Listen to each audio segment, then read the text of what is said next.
So ఇప్పటి వరకు US వెకేషన్లో ఉండి అన్ని వ్లాగ్స్ అప్లోడ్ చేస్తున్నాం కదా, ఇంకా లాస్ట్ వ్లాగ్ కూడా చెప్పాను కదా ఇదే లాస్ట్ వ్లాగ్ అని చెప్పేసి. సో ఈ వ్లాగ్లో వచ్చేసి ఇంకా మా ట్రావెల్ ఎలా జరిగింది ఏంటి అన్నది వ్లాగ్లో చూస్తారనమాట.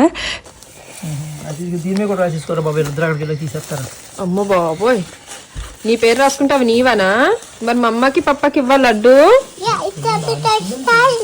ఇంకా ప్యాకింగ్ అయిపోయి ఇంకా సెండ్ ఆఫ్ టైం అనమాట. ఇంకా సెండ్ ఆఫ్ టైం వచ్చేసరికి ఆబ్వియస్ గా అందరం కూడా డల్ గానే ఉంటాం కదా, అంటే ఇన్ని రోజులు మంచిగా కలిసి ఉన్నాము. సో మళ్ళీ ఎవరికి వాళ్ళు వెళ్ళిపోవాలి కాబట్టి బాధ అంటూ ఉంటుంది. సో ఎయిర్పోర్ట్ కి అయితే వచ్చేసాము. ఇంకా సో ఎక్కువ రికార్డ్ అయితే చేయలేదు చెప్పినట్టుగానే, ఎందుకంటే చాలా బాధతోనే ఉంటాం కదా సెండ్ ఆఫ్ ఇవన్నీ కూడా. సో ఎక్కువ మనకి మనసు లాగుతూనే ఉంటది.